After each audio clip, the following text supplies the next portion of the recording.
Europe 1. Le grand direct des médias avec Thomas Joubert. 1967, c'est l'année où la télé est passée à la couleur. Je suis sûr que vous êtes très nombreux à vous en souvenir. C'était il y a 50 ans et ce week-end, France 2 va fêter cet anniversaire avec une grande émission spéciale. 50 ans de rire et d'émotion présentée par Michel Drucker et Thomas Touroud. Thomas Touroud qui est donc resté avec nous en studio pour nous en parler. Merci beaucoup Thomas. Mais je vous en prie. Tenez-vous au carreau car juste à vos côtés, j'ai également invité la directrice des divertissements de France 2, Marie Geneste, directrice de l'unité divertissement, spectacle et jeux. Bonjour Marie. Bonjour. Qui a eu l'idée de cette émission ?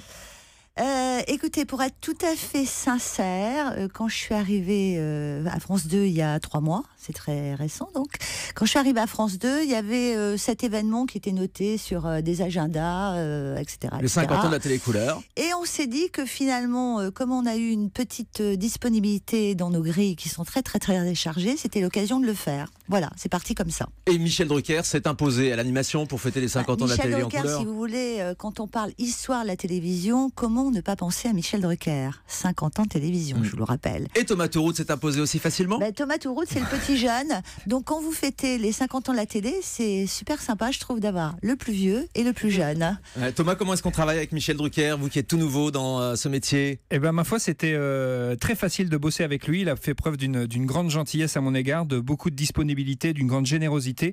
Et surtout, en fait, je me suis rendu compte d'une chose en allant voir Michel sur scène, puisque maintenant il fait un spectacle et il raconte sa carrière, il raconte des anecdotes, son one-man show, exactement. Génial, je me suis rendu compte que pendant 40, 50 années, il a mis en lumière les autres. Il a fait applaudir les autres. Il a applaudi les autres. Il a ri aux blagues des autres. Et aujourd'hui, Michel Drucker, il a passé le cap, en fait. Il est sur scène. Et c'est lui l'artiste et c'est lui le showman. Et ça se ressent dans son animation à la télé. Ça se ressent dans son animation à la télé. Et c'était donc d'autant plus facile pour moi que j'étais à la fois co-animateur, mais presque spectateur du show de Michel tout au long de cette soirée. Donc c'était très simple pour moi. J'étais acteur et spectateur de cette soirée. Ça fonctionne bien entre deux, Marie Geneste. Écoutez, comment vous dire ? Moi-même, j'en étais surprise, j'en étais vraiment étonnée. Michel, comme l'a souligné Thomas, c'est devenu, c'est marrant, c'est devenu un artiste et c'est devenu le spectateur de sa propre vie aujourd'hui. Et c'est vrai qu'il a aussi quelque chose qui est assez génial. Il est vachement généreux, comme l'a dit Thomas, et ça lui a fait plaisir de transmettre. Michel, aujourd'hui, grâce aussi à ce spectacle et avec le recul qu'il prend grâce à ça, il est devenu, il a envie de transmettre. Ça veut dire que vous lui faites encore confiance pour les saisons à venir sur France 2 ? Bien sûr, mais bien sûr. Comment imaginer les choses autrement ? Bien sûr. Donc l'heure de la retraite n'a pas encore sonné pour Michel Drucker, si on le comprend bien ce matin. La retraite, ça n'existe pas pour ce genre de personnes. C'est un gros mot de toute manière. Il faut qu'on revienne quand même sur les mécontentements qu'a suscité l'émission, si vous voulez bien, parce qu'il y a Benjamin Castaldi, Patrick Sabatier, Julien Courbet, qui ont laissé entendre qu'ils avaient été blacklistés du programme. Est-ce que c'est vrai, Marie ? Alors vous voulez m'énerver là. Je pose la question. Vous avez envie de m'énerver. Ils n'ont pas du tout été blacklistés du programme. Quand on raconte 50 ans de télévision à travers... Alors j'ai envie de vous dire, avant même de commencer à parler de cette polémique ridicule, que c'est une émission où on se marre. Aujourd'hui on a envie de se marrer, on a envie de rigoler, je vous le confirme. On a envie de se détendre. C'est une émission vraiment marrante. Alors si vous balayez 50 ans de rire et d'émotion d'ailleurs aussi à la télévision, combien vous invitez de personnes ? Il ne peut pas y avoir tout le monde, c'est ça ? 10 000 voilà. Impossible. Non, il ne peut pas y avoir tout le monde. Donc en plus, tous les gens qui sont venus sur le plateau, je ne sais plus combien ils étaient d'ailleurs. Mais ils étaient déjà très nombreux. Mais pas si nombreux que ça. Je crois qu'il n'y a pas 20 personnes qui viennent, si vous voulez. Ils avaient vraiment un rapport direct avec les magnétos qui passaient. Bon, cette émission, on espère qu'elle va marcher parce que je pense qu'on va bien se marrer.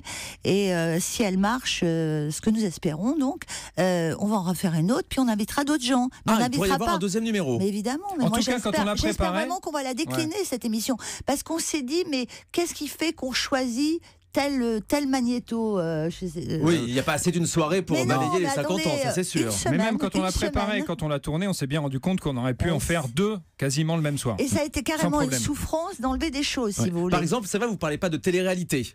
Non. Parce que c'est pas service public ? Ah, ça n'a rien à voir, parce qu'il y a plein de choses dans cette émission qui ne sont pas service public. Voilà. Oui, d'ailleurs, il y a des images de toutes les chaînes. Oui, il y a des images de toutes les chaînes, bien sûr. Et puis, ça s'est pas imposé à nous, parce que c'est pas, quand vous pensez à des moments où on s'est vraiment marré, vous pensez pas forcément à la télé-réalité. Enfin, moi, c'est mon goût.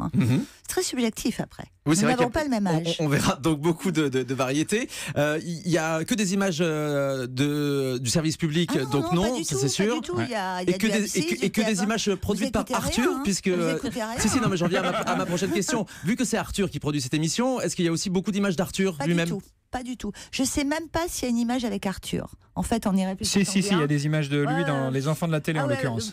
Voilà, peut-être un tout petit extrait, mais. C'était voilà. un bon producteur, Thomas Touroud, Ça a Arthur? été un excellent producteur. Moi, c'est la première fois que je travaille avec lui et je dois dire que j'avais déjà remarqué ça quand j'avais été invité dans ses émissions Vendredi par dernier, ailleurs, vous avez vu notamment où j'étais admiratif du travail qu'il pouvait effectuer en tant que producteur. Et là, je l'ai été aussi en travaillant pour lui et avec toutes ses équipes. Ouais. Marie? Alors Arthur, c'est un super producteur parce que c'est quelqu'un qui a vraiment un œil. C'est-à-dire, il va être attentif à plein de petits détails. Vous verrez, le décor de l'émission est génial, l'habillage est génial. Au Casino de Paris, c'est magnifique. C'est vraiment magnifique. Ouais. En plus d'être drôle, c'est magnifique. Mais Arthur est un excellent producteur. Et je précise, parce que j'ai vu relever dans toute cette polémique absolument ridicule qu'il y a eu, qu'il y a des gens qui ont dit mais c'est incroyable, Arthur produit une émission sur le service public. Animateur emblématique de TF1 qui produit une émission sur France 2. Des émissions sur le service public. Pas plus tard que l'année dernière, sauf que c'était une émission culturelle de deuxième partie de soirée et que personne ne l'a relevée. Voilà. Donc ça ne pose pas de problème, effectivement, qu'un animateur emblématique de TF1 produise une émission sur France 2. Ça reste un producteur. Marie-Jeunesse, il nous reste très peu de temps, mais j'ai encore quelques questions d'actualité auxquelles vous ne pourrez pas échapper. Vous rechangez tout. Je ne pourrai sûrement pas répondre. Vous changez tout aux après-midi de France 2 à la rentrée? Je ne peux pas y répondre. Frédéric Lopez, il arrête bien mille et une vies? Ça vous pouvez répondre, il l'a annoncé lui-même. Je ne sais pas. De toute façon, Frédéric Lopez ne relève pas de mon unité de programme. Ah bon, d'accord, ça c'est dit. Est-ce que Faustine Bollard, qui est envisagée pour arriver sur France 2, relèverait de votre unité de programme? Non plus. Non plus, très bien. Est-ce qu'il y a quand même des discussions avec Faustine Bollard et votre chaîne? Je crois qu'il y a des discussions, effectivement. D'accord, ça vous nous le confirmez. Thomas? Oui, j'ai une info pour vous. Actuality s'arrête, malheureusement. Je tiens à vous le dire. D'ailleurs, sur ce qui a remplacé Actuality, on voit que Olivier Mine ne fait pas beaucoup mieux que vous. Qu'est-ce que vous vous dites, Thomas Touroud? Je me dis rien du tout. Je me dis qu'il faut laisser du temps au programme et à tous les programmes. Je pense que si on laisse du temps au programme d'Olivier et de Sidonie, ça peut très bien marcher dans les mois qui viennent sans aucun problème. D'accord. Et donc, j'ai encore une question à propos de Thomas Touroud. C'est un peu gênant parce qu'il est là, mais c'est quoi l'avenir de Thomas Touroud sur France 2, Marie-Jeunesse? Eh bien, nous en discutons actuellement. Allez-y, discutez. Non, mais pas tout de suite sur le champ, mais on en discute. Donc il y a pareil un avenir pour Thomas à la rentrée. J'espère, Marie, j'espère. Hein. Attention. Thomas est aujourd'hui une figure de la chaîne. Voilà, ça c'est dit. Et Alexandra Sublet, reviendra-t-elle sur France 2? Je n'en sais rien du tout. Mais vous savez quoi alors, Marie-Jeunesse? Je sais rien, je suis assez nulle et c'est pour ça que vous m'avez invité. Loin de là. Laurent Ruquier, il sera sur France 2 à la rentrée? Ah oui, je pense. Ça, je peux vous le confirmer. C'est même une certitude. Voilà. Très bien, voilà. Vous voyez, on aura quand même eu quelques infos. Marie-Jeunesse et Thomas Touroud sont nos invités donc ce matin sur Europe 1. À suivre, ce sera Christine Béroux. Restez bien avec nous.